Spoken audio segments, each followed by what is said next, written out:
Well, hello everybody, my name is Paul Abernathy and welcome to our Transformer series. We're in part 5.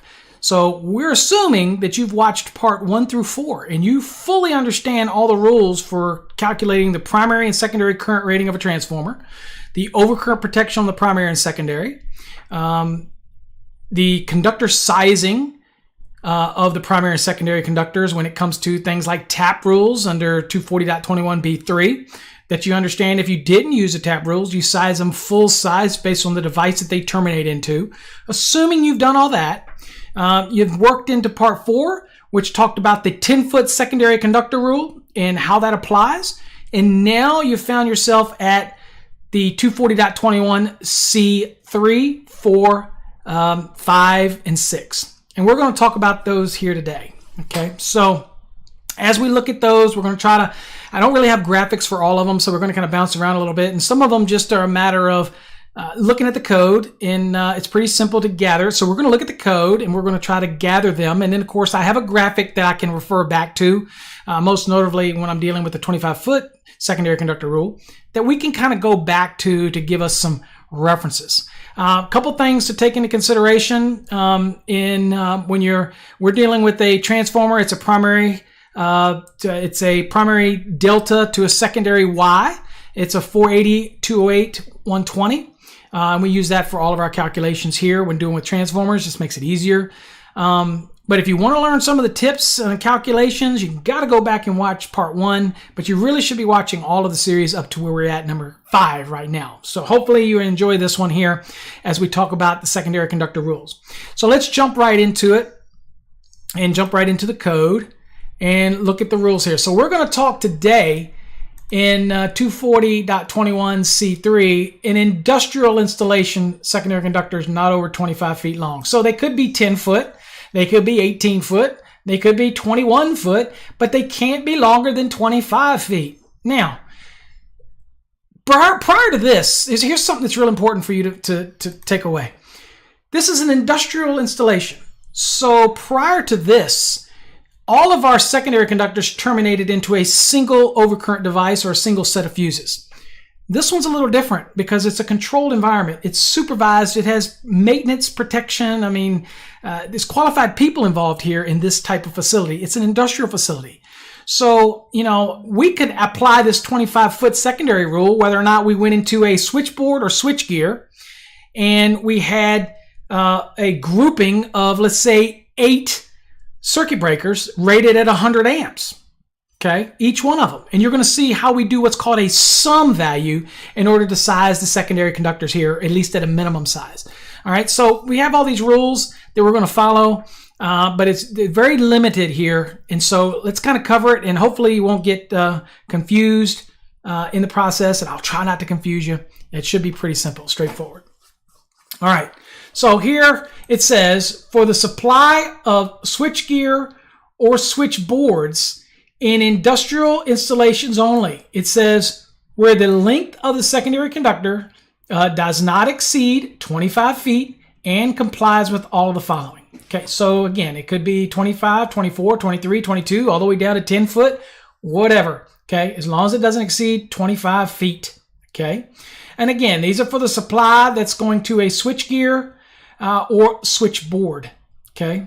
Now, conditions of maintenance and supervision ensure that only qualified persons service the system. So in order to meet this 25-foot rule, it has to have conditions of maintenance and supervision. Of course, it's an industrial installation. So hopefully the establishment is industrial, and that's when you're going to kick this one in. It says, and you also notice again that it does nothing in here about terminating into a single overcurrent device or a single set of fuses. Okay, that's important. Because you typically are not going to find that with dealing with a switchgear or switchboard application. Okay. Now, it says, 2, the ampacity of the secondary conductor are not less than the secondary current rating, which in our case was a 75 kVA transformer. We know that if you watched episode 1, or part 1 of the series, then you know that it is 208 amperes is the secondary current rating. So obviously the secondary conductors can't be less than that. But it also goes on to say, and the sum of the rating of the overcurrent devices does not exceed the ampacity of the secondary conductors. So if I had a switchboard and I had 8 circuit breakers in there that were 100 amps each, okay, and so the sum would be 8 times 100, so that would be 800 amps. So I'd have to have a secondary conductor that has an ampacity of at least 800 amps. But it also can't be less than the secondary current rating. Okay, well, obviously in this case, a 75 kVA transformer is not going to work here because it only has a 208 amp secondary current value, but you get the point. Okay, that's how it applies. Also, it says all overcurrent devices are grouped. Okay, so whether they were all in a, let me come back to me here, whether they're all in a single switchboard or switchgear, or they're separate enclosures as part of the switchgear, which are separated, it wouldn't matter because they're considered grouped or they meet the grouping requirement. Okay, then they're grouped. And if that's the case, and you had 8 of them that were 100 amps, you just 8 times 100, 800 amps. And so that secondary conductor couldn't be less than 800 amps. But it also can't be less than the current rating of the secondary of the transformer. Well, in my example, 800 amps conductors, it's not going to be a 75 kVA transformer. I'm telling you that right now. But it doesn't matter. This is just how you apply the rule for the secondary. Remember, the engineer is going to pick the transformer based on what they need, based on the calculation or the switchgear. So that's going to determine it. So if they determine they've got 8 100 amp breakers in here or something like that, then they're all in the switchgear, then remember that in that scenario, that it's perfectly okay for them to now size a transformer based on whatever the load is or whatever the calculation they achieved by doing that. Okay? All right. Just keep that in mind. All right.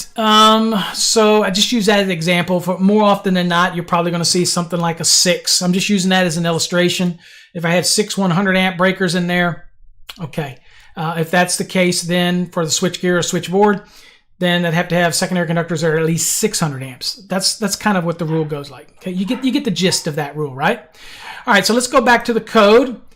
And, all right, so we keep on going. And then lastly, number 4 says, you know what? These secondary conductors are protected from physical damage by being enclosed in an approved raceway or by other approved means. We've seen that before. So physical protection, the conductors are actually enclosed in an approved raceway. It could be a wireway, that's a raceway, EMT, rigid, whatever it is, if it's approved. And again, or by other approved means.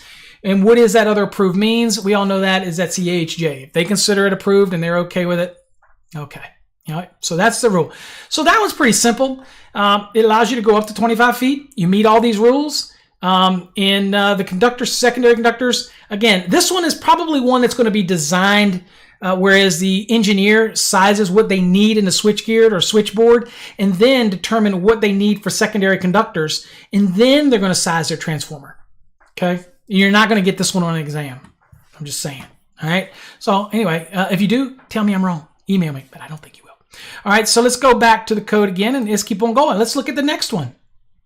All right, so the next one we're going to look at is outside secondary conductors, which are no length limitation on these. Okay, let's look at it. Again, it's outside. It says where the conductors are located outside of a building or structure except to the point where they terminate. In other words, with the point where they turn and come into the building and go to the overcurrent protected device that you need to have for those secondary conductors. And for the secondary of the transformer, it says shall comply with all the following. Okay, so the conductors are protected from physical damage in an approved manner. Wow, approved manner. Again, physical damage, a raceway, for example, that's okay, would be like rigid. EMT now qualifies for physical damage under the 2017 code.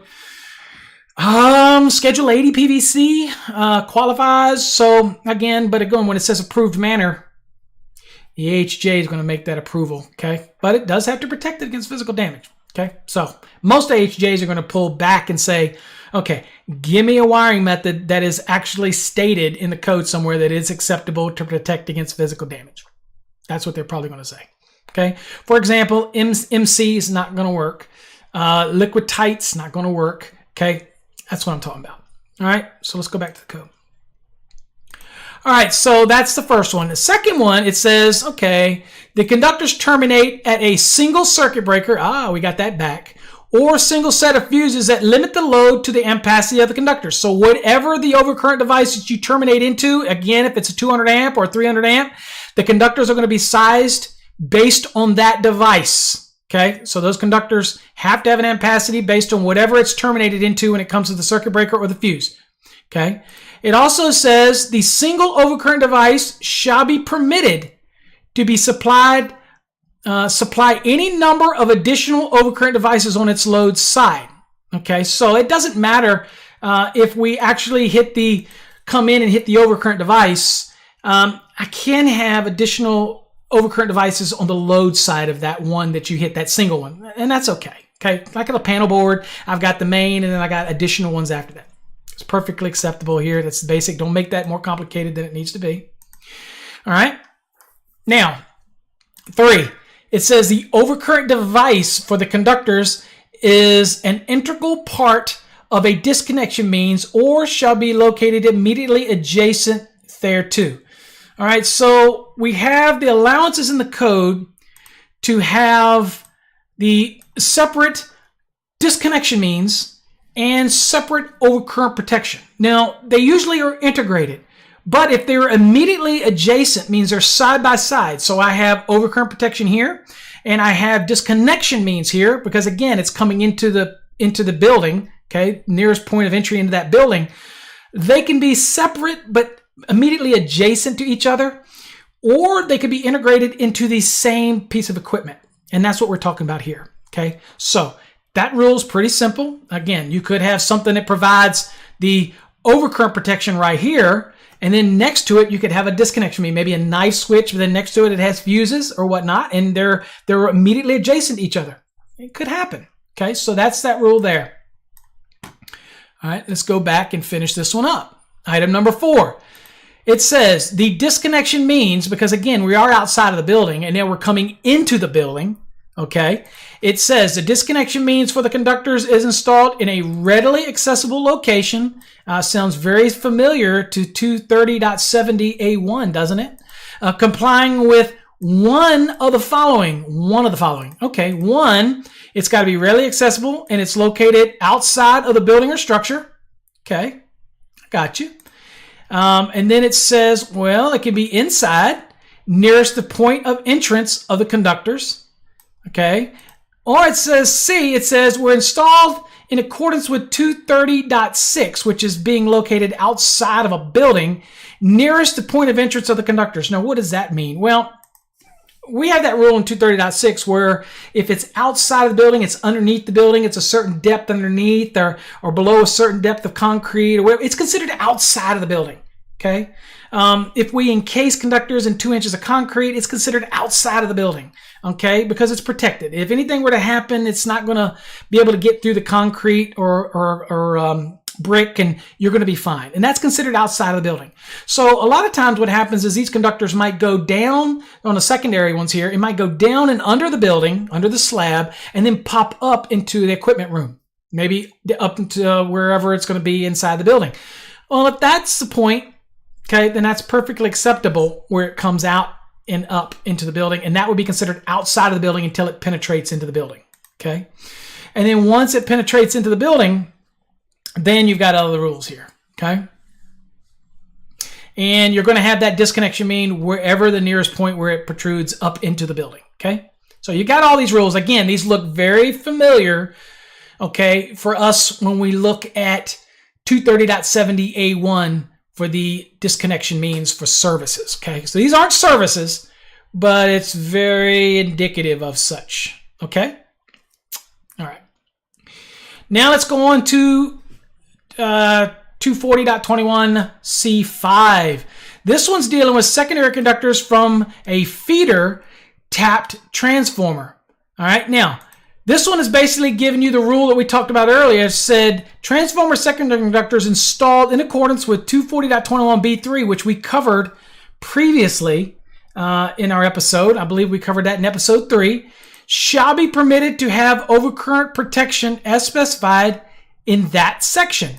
Okay, So that means that the overcurrent protection is for the tap conductors that are coming from the feeder, and that's back at the primary protection. Okay, so that's just giving us the rule saying, oh, by the way, those conductors that you use for the tap rule, which we're covering the 25 feet primary plus secondary 25-foot limitation, yeah, you can use that. And that's what 5 is saying. Yeah, you can use that. It's considered okay. These secondary conductors are considered protected if you follow those rules under the tap rules in 240.21b3.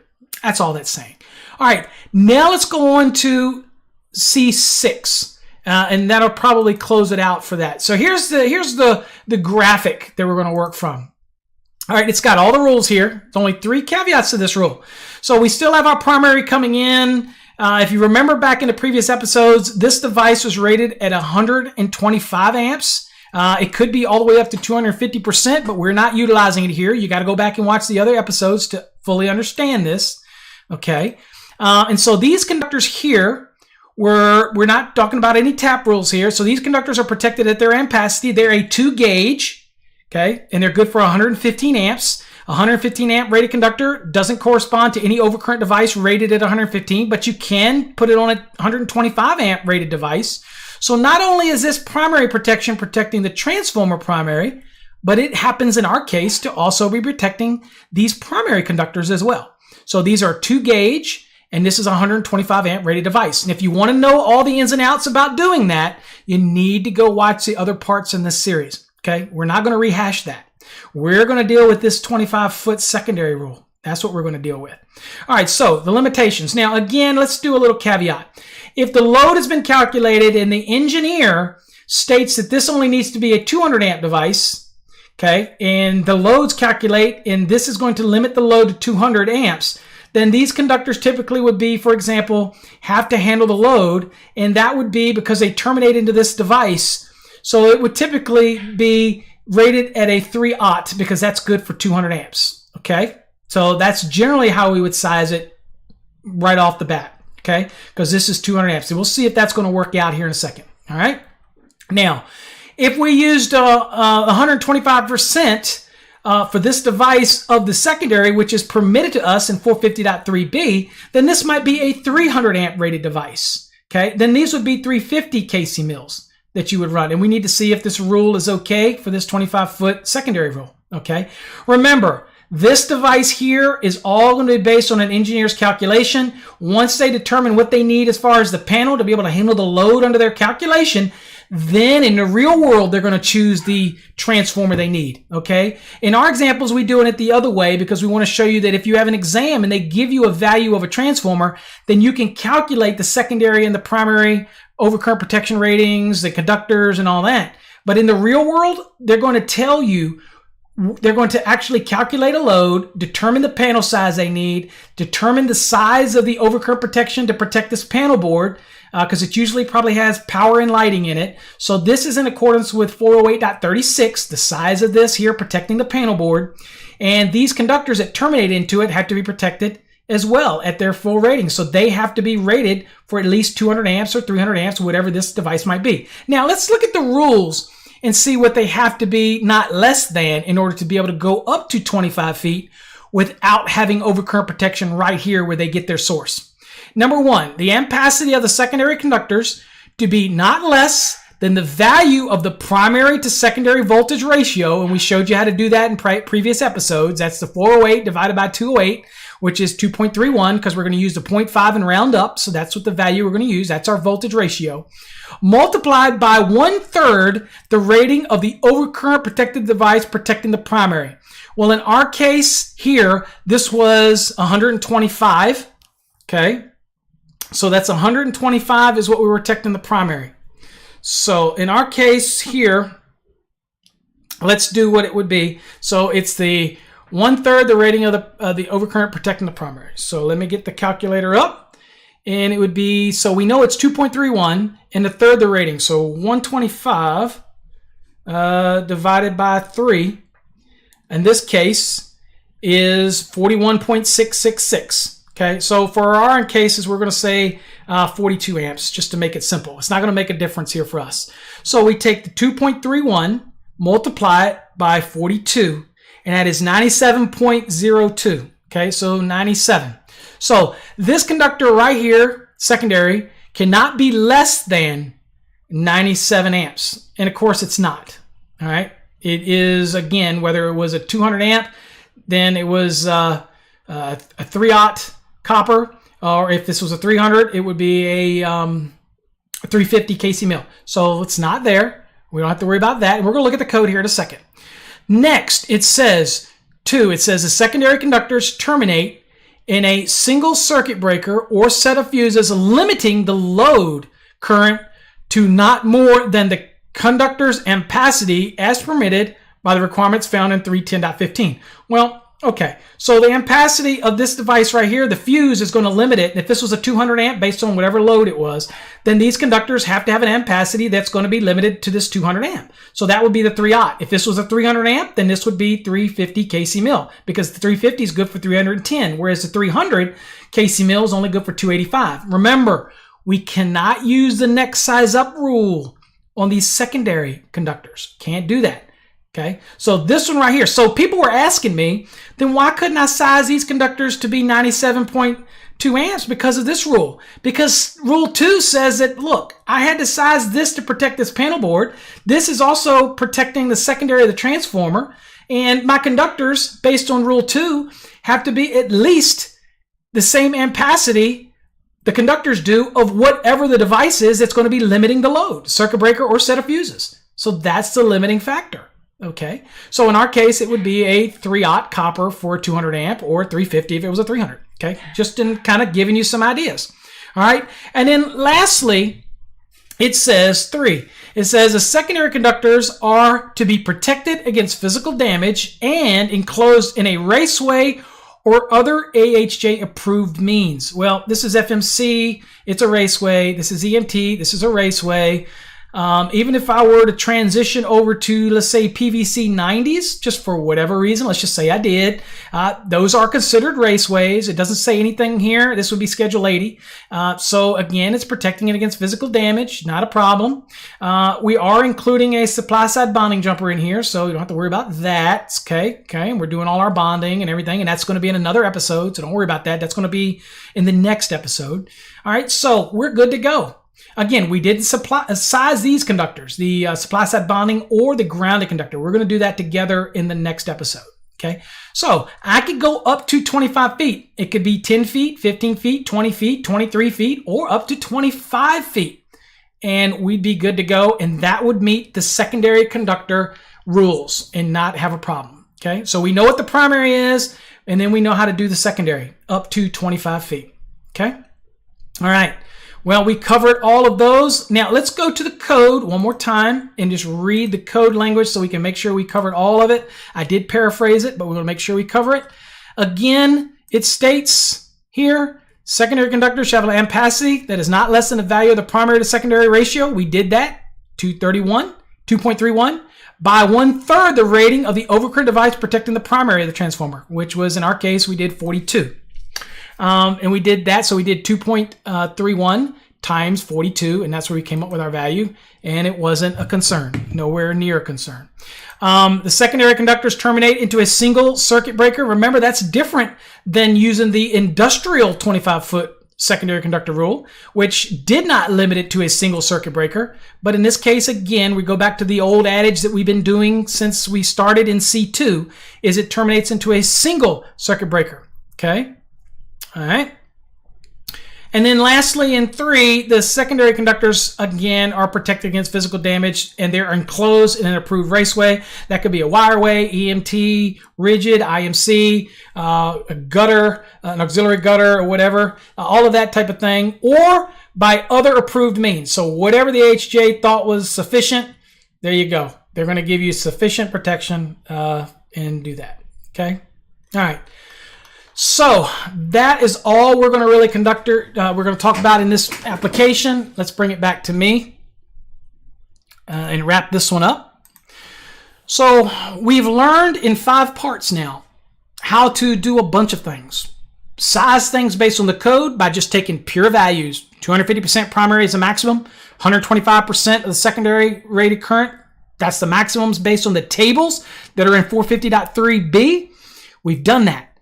We didn't really talk about 450.3a in this series because that's dealing with applications that are over 1,000 volts. Okay, and in our example here, we're pretty much preparing you for an exam. So we're really going to deal with the 1,000 volts or less application. That's what we focused on. Really, if you follow the rules here, they're not really going to be much different when you look at it, especially in part 2, when you talk about the overcurrent protection of the primary and secondary. Okay, you pretty much will cover it in that. So go back and watch that. We showed you how to size conductors. We gave you a bunch of scenarios, whether you're sizing it at the 250%, whether you're using the tap rules, whether or not you're using the load side of a breaker as using the tap rule to kind of get you out of a bind. Maybe we've done that. We have talked about how to size a 10-foot secondaries, 25-foot secondaries, unlimited length of the secondary conductors. We've covered every bit of it, and I don't think there's anything really that we left out that you really need for an exam. So that's an introduction to that. So in our next episode, we're going to talk about supply side bonding jumpers, equipment grounding conductors. We're going to talk about system bonding jumpers and sizing. We're going to talk about the grounded conductor and sizing it for the load. And in another series, another part, we're going to talk about balancing a transformer, most notably a Y type of transformer, because you have to kind of understand how to balance the load so that you don't overload the transformer. We're going to go into that too. A lot of stuff to learn when it comes to transformers. Okay, you don't want to blow that transformer up. They're amazingly simple but very efficient electrical equipment, so we want to take care of them. Hopefully you got something out of this. Now, always see the ticker below. Visit the website, masterthenec.com. We appreciate the time that you take to watch these videos. I understand your time is precious. All I'm trying to do, I do this for free because I want to give back to the industry. I get emails after emails and text messages and LinkedIn. If we're not connected on LinkedIn, let's connect. I get tons of them from people sending me messages saying they used our videos alone to help them pass their exam. Yeah, I sell code exam prep courses. I don't write those. I supply those from another party. I've reviewed them, but it's just basic information to help you prepare for the exam. I call it ballistic type of training. But I have tons of videos that can help you get through the exam, to help you navigate the NEC. Okay, and that's what you need to know. But going beyond that, these videos will help you in the real world. So that's why I cover so many things. And sometimes it can get confusing. I understand. I can be a confusing guy. You have to remember that I probably should, but I don't really prepare for these things. I turn the camera on and I go. And I try to cover it as if I was talking to you one-on-one. And hopefully you can appreciate that. So hopefully you learned something. Visit our websites. Email me if you have any questions. Info, that's INFO, at masterthenec, just like it sounds, .com. Same as the URL you see down here, masterthenec.com, or info at electricalcodeacademy.com. And I am more than happy to answer your questions, not just transformers, anything you want. Also, a quick plug. If you want to learn what it means to do adjustment and corrections for a conductor, it's really important if you're applying them to transformers as well on the secondary side, because you could have conditions of use that you need to take into account, depending on whether or not you have a lot of harmonics that are being supplied by that secondary panel or whatnot. So you got to remember that grounded conductor could be considered a current carrying conductor, and it could cause you to have to do a calculation. What about ambient temperatures? You could have elevated ambient temperatures, and that's going to play havoc on your conductor's ampacity. So you need to know how to do that. So go over to our website and watch, or go to our YouTube channel and listen to watch the derating demystified video, because that video is going to cover a lot of information. It's about 2 hours long. It's 2 hours of your life you'll never get back, but you're going to learn a lot of information, okay, about conductor sizing. It's really going to help you in your career, and that's what I'm here for. I'm here to help. I am not here for anything other than that. I really want to help you succeed. So the emails that I get, the thousands and thousands of letters, thank you. I'm glad that I do help you. I hope you reach the pinnacle of whatever you want to do in your career. Okay. So until next time, God bless, and stay tuned for the next part 6, where we start worrying about grounding and bonding applications, as well as sizing the grounded conductor in our installation. Okay. Till next time, stay safe and God bless.